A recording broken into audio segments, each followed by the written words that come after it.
Welcome back to simplify now. నేను Srilakshmi. Previous వీడియోస్లో మనము మినిమలిజం ఎట్లా నాకు ఇంట్రడ్యూస్ అయింది, అలాగే మినిమలిజంతో నేను ఫేస్ చేసిన బెనిఫిట్స్ కొన్నిటి గురించి మాట్లాడుకున్నాం కదా. సో మనము మినిమలిజం ట్రాక్లోకి వచ్చి ఆ జర్నీ స్టార్ట్ చేయాలి అని అనుకొని డీక్లటరింగ్ అనేది స్టార్ట్ చేసిన తర్వాత మనకి ఎదురయ్యే ఛాలెంజెస్ ఉంటాయి. అక్కడ ఈ మినిమలిజం బెనిఫిట్స్ ఉన్నాయి కదా, అవి వచ్చి ఇక్కడ మనకి హెల్ప్ చేయవు. మనం ఈ ఛాలెంజెస్ అన్నీ ఫేస్ చేసుకుని ముందుకు వెళ్ళిన తర్వాతే మనకి పీస్ఫుల్ లైఫ్ అనేది చూస్తాం మనము యాజ్ ఎ మినిమలిస్ట్. డీక్లటరింగ్ చేయడానికి ఛాలెంజెస్ ఏముంటాయి, అవసరం లేనివి తీసేయడమే కదా అని అనుకోవచ్చు. అది అంత ఈజీ కాదండి. చెప్పుకోవడానికి బాగుంటుంది, చాలా మోటివేటింగ్గా ఉంటుంది. వన్స్ స్టార్ట్ చేసిన తర్వాత ఫేస్ చేసే ఛాలెంజెస్ అయితే ఖచ్చితంగా ఉంటాయి. నేను చాలా ఫేస్ చేసే ముందుకు వచ్చాను ఒక 1 ఇయర్గా. నేనే కాదు, అందరికీ కూడా ఈ డీక్లటరింగ్ విషయంలో చాలా ఛాలెంజెస్ అయితే ఫేస్ అవుతాయి. సో ఈ వీడియోలో మెయిన్లీ కామన్గా ఎక్కువ మంది ఫేస్ చేసే ఛాలెంజెస్ గురించి అయితే మాట్లాడుకుందాము. వాటిని ఎట్లా మనం ఓవర్కమ్ చేయాలి అనేది కూడా క్రిస్ప్గా చెప్పుకుందాము.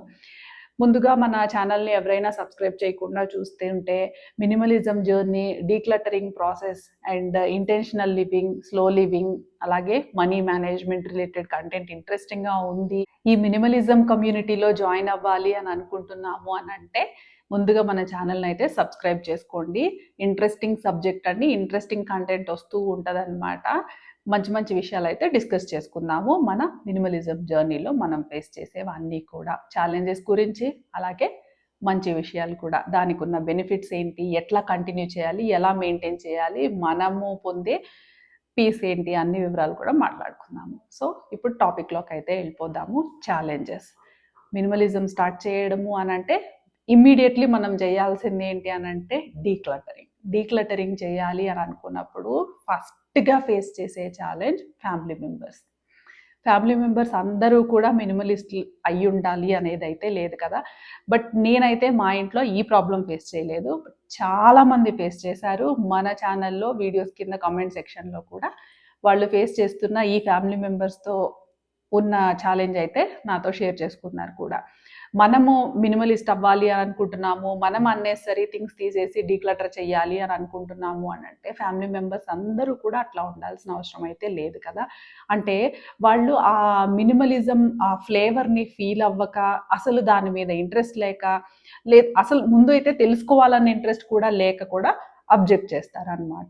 సో ఇప్పుడు మనం మినిమలిస్ట్ అవ్వాలి అనుకుంటున్నాము, లేడీస్ అయినా జెంట్స్ అయినా. హస్బెండ్కి ఇంట్రెస్ట్ ఉంది అని అనుకోండి, అన్వాంటెడ్ స్టఫ్ తీసేసి ఇల్లంతా స్పేషియస్గా పెట్టుకొని అండ్ ఒక మినిమల్ లైఫ్ స్టైల్ లీడ్ చేద్దాము అని అంటే వైఫ్ దానికి డిజగ్రీ చేయొచ్చు. లేడీస్కి మనకి ఇంట్రెస్ట్ ఉండింది, నీట్గా ఉందాము, ఇట్లా పెట్టుకుందాము, ఇట్లా లివ్ చేద్దాము అన్న ఐడియా ఉండుంటే హస్బెండ్కి ఆర్ అదర్ ఫ్యామిలీ మెంబర్స్కి కూడా ఇంట్రెస్ట్ ఉండకపోవచ్చు, ఇనిషియల్గా డిజగ్రీ చేసేయచ్చు. సో మనం చేయాల్సింది ఏంటి అని అంటే, ముందు చేయకూడదు ఏంటి అని అంటే వాళ్ళ మీద ఈ మినిమలిజంని ఫోర్స్ చేయడము, వాళ్ళ మీద రుద్దాలని వస్తే అస్సలు చూడొద్దనమాట. మనకి ఇంట్రెస్ట్ కలిగింది, మనము దీనిలో ఉన్న బెనిఫిట్స్ తెలుసుకున్నాము, ఓరల్గా తెలుసుకున్నాము, ఎవరో చెప్తేనో వేరే వాళ్ళ లైఫ్ స్టైల్ చూస్తేనో తెలిసింది. బట్ ఇంట్లో వాళ్ళ మీద అది ఫోర్స్ఫుల్గా రుద్దొద్దు అండ్ వాళ్ళతో ఆర్గ్యూ చేయొద్దు, డిస్కషన్స్ పెట్టుకోవద్దు. మొత్తం కొలాప్స్ అయిపోతుంది, చేయాలనుకున్న మొత్తం ప్రాసెస్ అంతా కూడా కొలాప్స్ అయిపోతుంది. సో సైలెంట్గా చేయాల్సింది ఏంటి అని అంటే మన అండర్లో ఉన్న కేటగిరీస్ని మనము డిక్లరేట్ చేసుకుందాం. మన అండర్లో సపోజ్ లేడీస్కి చెప్దాం అనుకుందాము, మనకి ఫీమేల్గా ఏంటి అని అంటే కిచెన్ మన అండర్లో ఉంటుంది, క్లీనింగ్ ఎక్విప్మెంట్స్ మన అండర్లో ఉంటాయి, మన క్లోత్స్, పిల్లల బట్టలు, బుక్స్, స్టేషనరీ, టాయ్స్, ఇవన్నీ కూడా మన అండర్లో ఉంటాయి. లేడీస్కి అయితే మోస్ట్ ఆఫ్ ద హోమ్ వాళ్ళ అండర్లో ఉంటుంది. 90% లేడీస్కి ఉంటుంది అనమాట. రిమైనింగ్ వాళ్ళకు వచ్చేసి కిచెన్ థింగ్స్ విషయంలో కూడా ఫ్యామిలీ మెంబర్స్ అందరి ఇన్వాల్వ్మెంట్ ఉంటుంది అనేది కూడా నేను విన్నాను అనమాట మన కమెంట్ సెక్షన్లోనే. సో వాళ్ళకి కూడా మంచి టైం రావాలి అని కోరుకుంటాము. ఫస్ట్ ఆఫ్ ఆల్ మనము మన అండర్లో ఉన్న అన్నెసరీ థింగ్స్ని అయితే డిస్కస్ చేయకుండానే మనము తీసేయచ్చు. ఇప్పుడు ఏముంటాయండి మనం డీక్లటర్ చేయాలనుకున్నవి, ఇంట్లో అందరితో కూర్చొని డిస్కస్ చేసుకుని డెసిషన్ తీసుకోవాల్సినవి? ఫ్రిడ్జ్, టీవీ, టేబుల్స్, మంచాలు, సోఫాలు, వాషింగ్ మెషిన్, డిష్ వాషరు, ఇట్లాంటివన్నీ ఏమి మనం డీక్లటర్ చేయాలనుకోం కదా. ఇవన్నీ మెషిన్స్ మనకి ఇంటికి ఎంత కావాలో అంతే పెట్టుకుంటాం. వీటి విషయంలో మనం ఎక్సెస్కి వెళ్ళము. మనకి ఎక్సెస్ అయిపోయేదల్లా ఎక్కడ అనంటే యూటెన్సిల్స్, కుక్కర్లు, కడాయిలు, గ్లాసులు, స్పూన్లు, ప్లాస్టిక్స్, మనకి గ్రాసరీస్ కవర్స్ ఏమన్నా వస్తాయి అవి కావచ్చు. ఇట్లాంటి రకరకాలు ఉంటాయి. బట్టలు మిస్ మ్యాచ్ అయినవి, టైట్ అయిపోయినవి, ఫేడ్ అయిపోయినవి, పిల్లలు విరిగిపోయినవి, బ్యాటరీలు అయిపోయిన టాయ్స్, ఇట్లాంటి బోల్డ్ అని ఉంటాయి. ఇంట్లో వాళ్ళతో డిస్కస్ చేయకుండానే మనం డీక్లటర్ చేయగలిగేవి. మెయిన్గా వాటి మీద ఫోకస్ చేసుకుంటే సరిపోతుంది అనమాట. ముందే ఫ్యామిలీ మెంబర్స్ని ఫోర్స్ చేయొద్దు. ఫ్రీ టైంలో ఏదో కాఫీ టైంలో, లంచ్ టైంలో, కాసేపు బయటికి వెళ్ళినప్పుడు, కొంచెం కూర్చుని ఏదైనా మాట్లాడుకునేటప్పుడు ఈ డీక్లటర్ చేసేసి మినిమల్ లైఫ్ స్టైల్ లీడ్ చేస్తే ఎంత సాఫ్ట్గా ఉంటుందో, ఎంత పీస్ఫుల్గా ఉంటుంది అనేది జస్ట్ జనరల్గా మాటల్లో ఎక్స్ప్లెయిన్ చేయడానికి ట్రై చేస్తే వాళ్ళు ఆలోచిస్తారనమాట. ముందుగానే మనం ఒక వార్కి ప్రిపేర్ అయిపోయినట్టు ఇవన్నీ తీసేయాలి అన్నట్టుగా చెప్పామనుకోండి, ఒకసారిగా షాక్ అయిపోతారు ఎవరైనా కూడా. అసలు ఆ ట్రాక్లో లేము, ఆ మైండ్ సెట్లో లేని వాళ్ళు. సో ఫ్యామిలీ మెంబర్స్తో ఆర్గ్యుమెంట్స్, డిస్కషన్స్కి వెళ్ళి వాళ్ళతో డిస్కస్ చేసి, ఆర్గ్యూ చేసి ఫైనల్గా ఏమి చేయకుండా అయిపోతుంది అనమాట. సో ఆ విషయంలో చాలా జాగ్రత్తగా ఉండాలి. అది మాత్రం చాలా జాగ్రత్తగా ఓవర్కమ్ చేయాలి. మనం చెప్పుకున్నట్టుగా మన కేటగిరీలో ఉన్న ఐటమ్స్ ఏవైతే ఉన్నాయో చిన్న చిన్నగా వాటిని ఎలిమినేట్ చేసుకుంటూ స్లోగా, ఇట్ విల్ టేక్ టైం. వెంటనే ఒక్క రోజులో మొత్తం అయిపోవాలి, పండగకి ఏదో బూజు కొట్టినట్టుగా మొత్తం అన్నీ తీస్తాం కదా అట్లా అన్నీ తీసేయాలి ఇట్లా వద్దు. స్లోగా, చాలా స్లోగా చేసుకుంటూ పోతే చాలా మంచిది అనమాట. సో ఈ ఫస్ట్ ఛాలెంజ్ని అయితే చాలా ఈజీగా ఓవర్కమ్ చేయగలుగుతాం. Second challenge sentimental items. ఇది చాలా ఇంపార్టెంట్. మనకి గిఫ్ట్స్ వస్తూ ఉంటేవి, మనకి ఫ్రెండ్స్ ఇవ్వనివ్వండి, ఫ్యామిలీ మెంబర్స్ ఇవ్వనివ్వండి, గిఫ్ట్స్ ఉంటాయి. కాఫీ మగ్స్ అనేసి, గ్రీటింగ్ కార్డ్స్ అనేసి, కొన్ని వాల్ హ్యాంగింగ్స్ అని, టాయ్స్ అని, ఇట్లా ఎన్ నెంబర్ ఆఫ్ గిఫ్ట్స్ మనకి వస్తూ ఉంటాయి. కొన్ని సెంటిమెంటల్ ఐటమ్స్ ఉంటాయి, పేరెంట్స్వి, గ్రాండ్ పేరెంట్స్వి, కొన్ని గుర్తుగా పెట్టుకునేవి అవన్నీ ఉంటాయి. వాటిని డిస్కార్డ్ చేసేటప్పుడు, డీక్లటర్ చేసేటప్పుడు కూడా ఛాలెంజెస్ ఫేస్ చేస్తాము.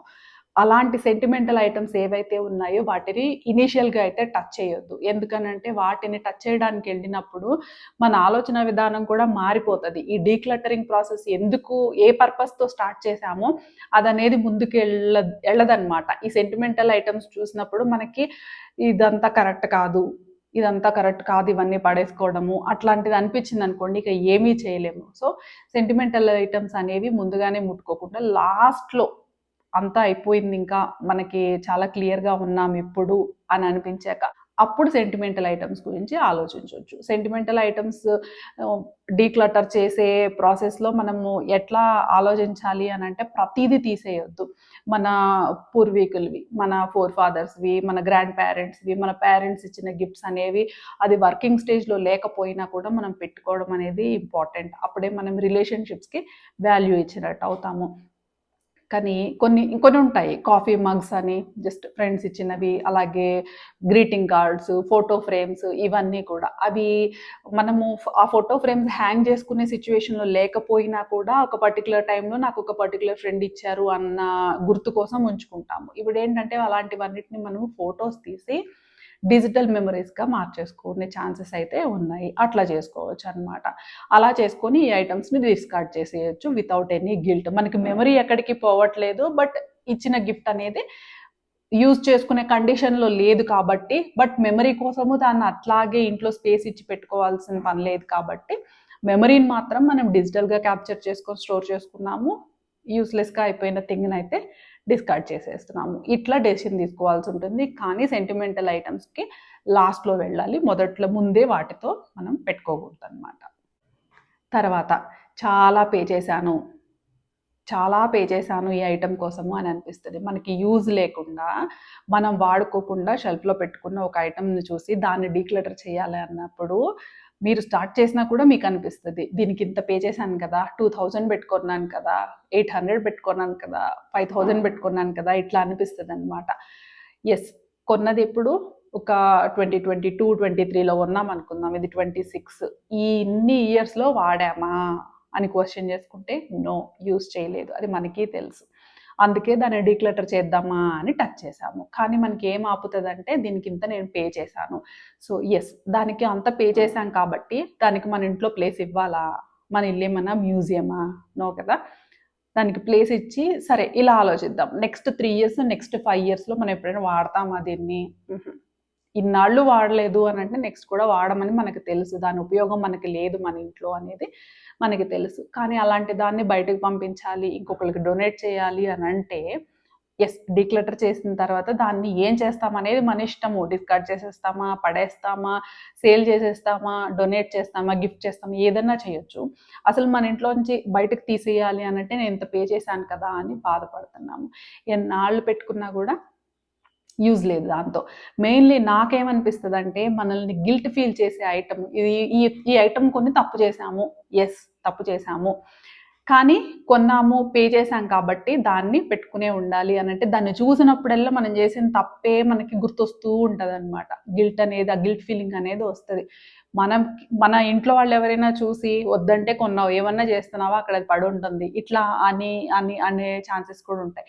దానివల్ల ఏమవుతుంది, మనకి ఒకలాంటి డిసప్పాయింట్మెంట్, రోజులో కాకపోయినా అది మనకి కనపడకుండా అవుట్ ఆఫ్ సైట్ ఎక్కడైనా పెట్టేసినా కానీ ఎప్పుడైనా దాన్ని చూసినా కూడా డబ్బులు వేస్ట్ చేసా అన్న ఫీలింగ్ వస్తుంది. అలాంటి దాన్ని డీక్లటర్ చేసి ఎవరైనా యూజ్ చేసుకునే వాళ్ళకి ఇచ్చినా లేదా రీసేల్ చేసినా ఏదో ఒకటి చేసేసాము అని అనుకోండి, అది మనకు అవుట్ ఆఫ్ సైట్ వెళ్ళిపోయింది అనుకోండి, మనకి ఆ గిల్ట్ ఫీల్ అనేది ఉండదు. అండ్ మళ్ళీ మనం ఆ తప్పు కూడా చేయకుండా ఉంటాము ఇంకోసారి. సో ఎందుకంటే ఇది చేసినందుకే అంత బాధపడ్డాం కాబట్టి దాన్ని ఎలాగోలా బయటకు పంపించాము, ఎంతో కొంత హాఫ్ అమౌంట్కైనా క్యాష్ చేసుకున్నాము, లేదంటే యూజ్ చేసుకునే వాళ్ళకి ఇచ్చాము, లేదా మన లవ్డ్ వన్స్కి గిఫ్ట్ చేసాము, ఏదో ఒకటి యూస్ఫుల్గా చేసాము, దాన్ని పంపించాము, దానికంటూ ఒక హోమ్, ఒక జాబ్, ఒక పర్పస్ ఉండేలాగా ఇచ్చేసాము instead of sitting idly in our shelf అని అంటే మనం ఇంకోసారి ఆ పని అయితే చెయ్యము.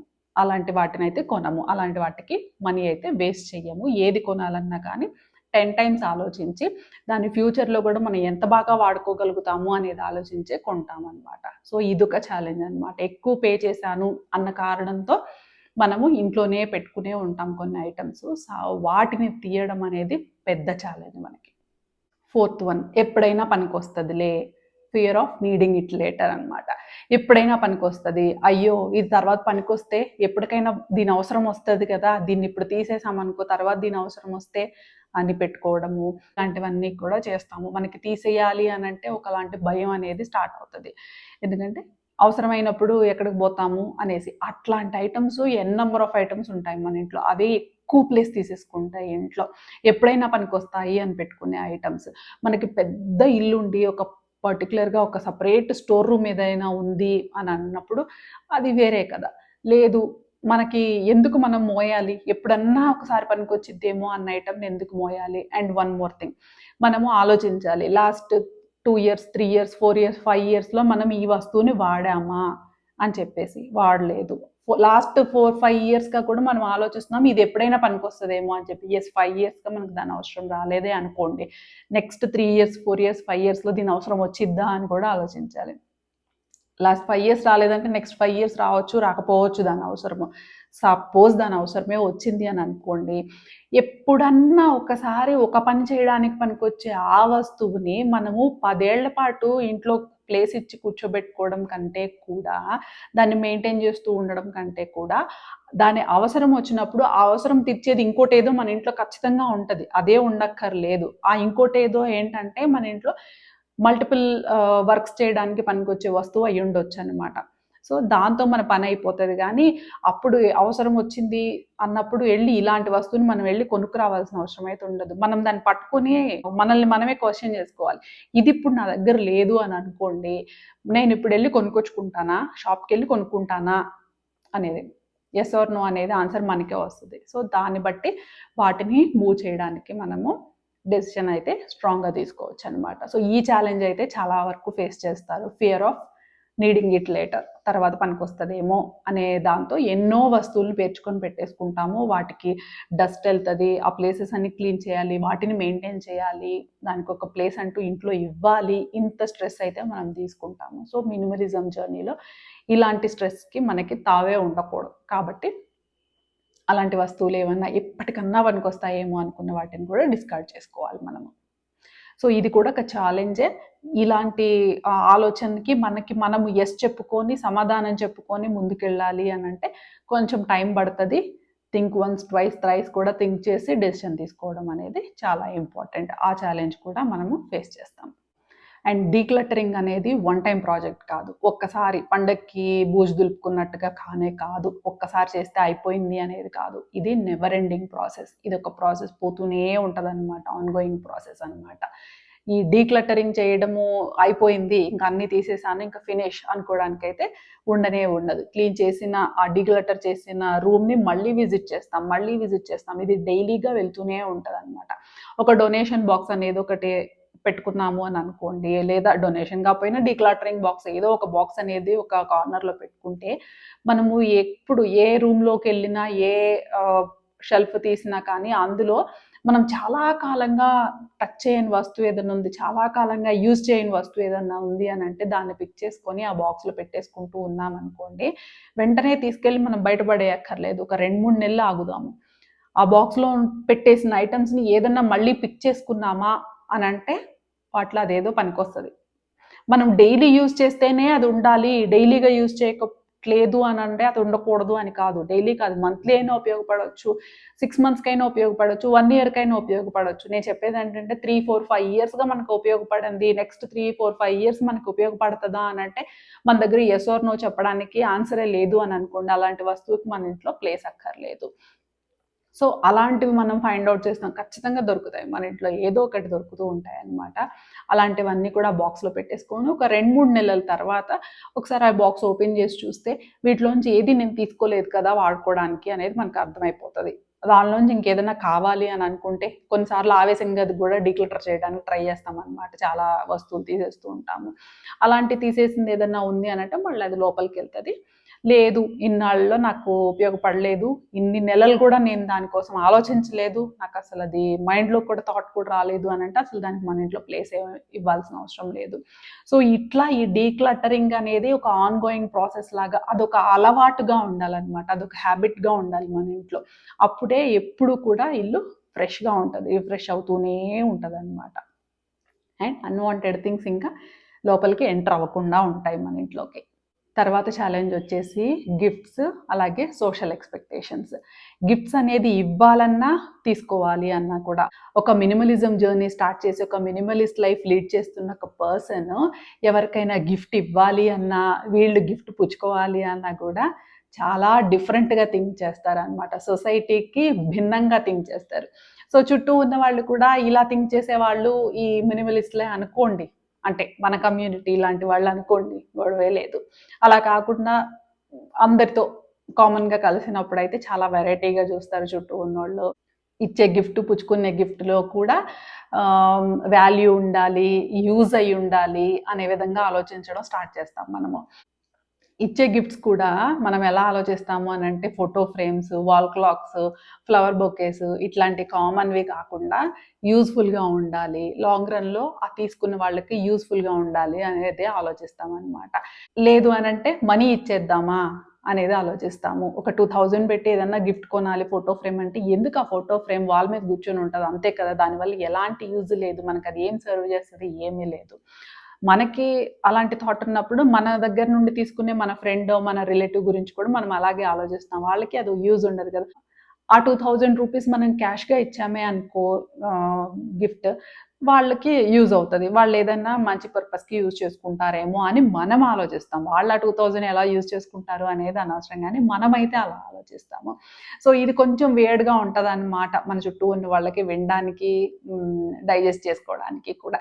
అలాగే మన చుట్టూ ఉన్న వాళ్ళకి మనము మినిమలిస్ట్గా మారిపోయాము అని అనుకోండి, మనకి ఏదైనా గిఫ్ట్ వాళ్ళు ఇచ్చేటప్పుడు కూడా మనం అలాంటి గిఫ్ట్స్ని యాక్సెప్ట్ చేయలేము.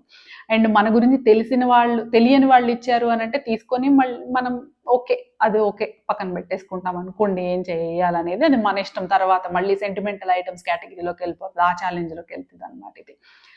అదే మన గురించి తెలిసిన వాళ్ళు ఇవ్వాలి అని అనుకోండి, వాళ్ళు కూడా 100 రకాలుగా ఆలోచించాలి. వాళ్ళు అనుకుంటారు, అమ్మో ఏ గిఫ్ట్ ఇచ్చినా కూడా సరిగ్గా యాక్సెప్ట్ చేస్తారో చెయ్యరో, అంటే మైండ్ఫుల్గా యాక్సెప్ట్ చేస్తారో చెయ్యరో అన్నట్టుగా వాళ్ళు కూడా ఆలోచిస్తారు. సో ఇది కూడా కొంచెం ఛాలెంజింగ్గానే ఉంటుంది అనమాట, గిఫ్ట్స్ ఇచ్చిపుచ్చుకోవడము సొసైటీలో అందరితో కలిసి అనేది.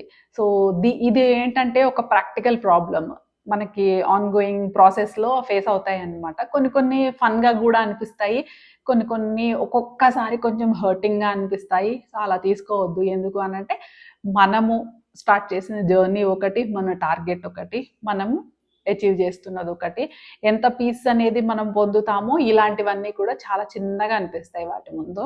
సో అందరికీ మనము ఎక్స్ప్లెయిన్ చేసుకుంటూ ఉండాల్సిన అవసరం అయితే లేదు. మనం ఎట్లా ట్రావెల్ చేయాలి అని డిసైడ్ అయ్యామో అది మనం క్వైట్గా పోతూ ఉంటేనే బెస్ట్ అనమాట. అందరికీ ఎక్స్ప్లెయిన్ చేయాలి, సొసైటీలో ఉన్న వాళ్ళని, మన చుట్టూ ఉన్న వాళ్ళని, మన గ్రూప్గా గ్యాదర్ అయినప్పుడు వాళ్ళందరికీ ఎక్స్ప్లెయిన్ చేయడం అయితే పెట్టుకోకూడదు. ఎందుకంటే వాళ్ళు మనల్ని కొంచెం ఆడ్గా చూస్తారు, కొంచెం మనం కూడా ఆడ్గా ఫీల్ అయ్యేలాగా మాట్లాడతారనమాట. మనం అనేది వాళ్ళకి డిస్కషన్ అవ్వకూడదు, టార్గెట్ అవ్వకూడదు. సో అది కూడా ఒక ఛాలెంజ్. కానీ కొంచెం ఇనీషియల్ స్టేజ్లోనే ఉంటుంది, పోను పోను సెటిల్ అయిపోతుంది అనమాట అంతా కూడా. అండ్ ఫైనల్ ఛాలెంజ్, ఇవాళ నేను చెప్పాలనుకున్న ఫైనల్ ఛాలెంజ్ ఏంటంటే షాపింగ్ టెంప్టేషన్.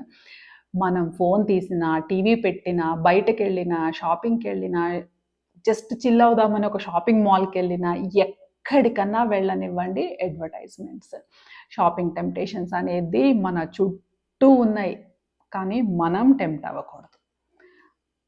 టీవీ పెట్టాము అని అంటే ఏదో ఒక ప్రోడక్ట్ గురించి, యూట్యూబ్ తీసినా ఏదో ఒక ప్రోడక్ట్ గురించి, ఇన్స్టాగ్రామ్ తీసినా ఏదో ఒక ప్రోడక్ట్ గురించి, ఈవెన్ మెయిల్స్ వస్తుంటాయి, ఎస్ఎంఎస్లు వస్తూ ఉంటాయి, బయటకు వెళ్తే షాప్ బయట బై 1 get 2, బై 1 get 1, 3499 కొంటే 3499 ఫ్రీ, ఇట్లా మళ్ళీ మనకేంటి ఎండ్ ఆఫ్ సీజన్ సేల్ అని, న్యూ అరైవల్స్ మీద డిస్కౌంట్స్ అని, 50% ఆఫర్ అని, మళ్ళీ కొనుక్కున్న తర్వాత కూపన్ కోడ్స్ ఇచ్చి ఆ కోడ్ అయితే ఈ టైం పీరియడ్ నుండి ఈ టైం పీరియడ్ వరకే వ్యాలిడ్ అని చెప్పేసి మళ్ళీ మనతో ఫోర్స్ఫుల్గా షాపింగ్ చేయించడము, ఇలాంటివి ఎన్నో షాపింగ్ టెంప్టేషన్స్ ఉన్నాయి మనకి మార్కెట్లో. మన ఇంట్లో కూడా, ఈవెన్ మన ఫోన్లోకి కూడా వచ్చేసాయి కదా అన్నీ కూడా. సో ఇలాంటి వాటికి టెంప్ట్ అవ్వకుండా ఉండాలి. ఇన్ని టెంప్టేషన్స్ ఉన్న సొసైటీలో ఉంటూ కూడా టెంప్ట్ అవ్వకుండా, ఏమీ కొనుక్కోకుండా, మనకు కావాల్సినవి మాత్రమే కొనుక్కుంటూ ఉండడం అనేది చాలా పెద్ద ఛాలెంజ్.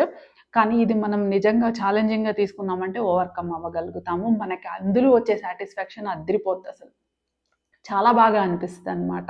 ఇది చేయగలిగిన వాళ్ళం మనం ఏదైనా చేయగలుగుతాం మన మినిమలిజం జర్నీలో.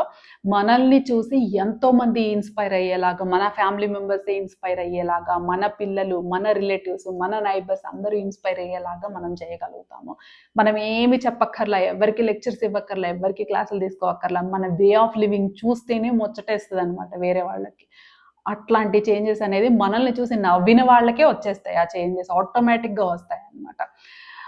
Number of things, bags of things కొనుక్కొచ్చుకుంటే వచ్చే ఆనందం కన్నా కూడా అన్ని ఆఫర్స్ చూసి, అన్ని మంచి మంచిగా అట్రాక్టివ్ ఐటమ్స్ చూసి కూడా ఏమీ కొనుక్కోకుండా మనకు కావాల్సిన ఒక్కటే కొనుక్కొని వస్తాను చూసారు ఇంటికి, అప్పుడు వచ్చే ఆనందమే వేరు. అదైతే చాలా మంచి ఆనందం అనమాట. ముందుదైతే డోపమైన్ అవుతుంది, తర్వాతదైతే హ్యాపీనెస్ అవుతుంది. డోపమైన్ అంటే ఆ క్షణంలో వచ్చే ఎక్సైట్మెంట్, తెల్లారు ఉండదు అది. రియల్ హ్యాపీనెస్ అయితే ఎప్పటికీ ఉంటుంది అనమాట. సో మనకి రియల్ హ్యాపీనెస్సే కావాలి, చీప్గా వచ్చే డోపమైన్ మనకు వద్దే వద్దనమాట. అది మన మినిమలిజంలో ఉన్న స్పెషాలిటీ, అండ్ అది మన మినిమలిస్ట్ కమ్యూనిటీ ఎంజాయ్ చేసేది అండ్ పొందే పీస్ ఆఫ్ మైండ్. సో ఇలాంటి ఇంకా కొన్ని విషయాలు మనం మాట్లాడుకుందాము. అండ్ నెక్స్ట్ వీడియోలో వచ్చేసరికి డీక్లటరింగ్ అనేది ఎక్కడ మొదలు పెట్టాలి, ఎలాంటి ఐటమ్స్ని మనం డీక్లటర్ చేయాలి అనే వివరాలు అయితే డీటెయిల్డ్గా చెప్పుకుందాము. అండ్ ఎవరైనా ఈ మినిమలిజం జర్నీ స్టార్ట్ చేస్తున్నా, ఆల్రెడీ ట్రావెల్లో ఉన్నా కానీ, సో ఈ డీక్లటరింగ్ విషయాలు తెలుసుకోవాలన్నా, అండ్ ఇది లాంగ్ రన్లో మన లైఫ్ లాంగ్ మనం కంటిన్యూ చేయాలన్న ఆలోచనలు ఉండుంటే కనుక, ఇలాంటి కంటెంట్ ఇంట్రెస్ట్ ఉంది అని అంటే మన ఛానల్ సింప్లిఫై నౌకి ఇప్పుడే సబ్స్క్రైబ్ చేసుకోండి. రెగ్యులర్గా వీడియోస్ వస్తూనే ఉంటాయి. Let's motivate each other. Next వీడియోలో మంచి విషయం మాట్లాడుకుందాము. By by.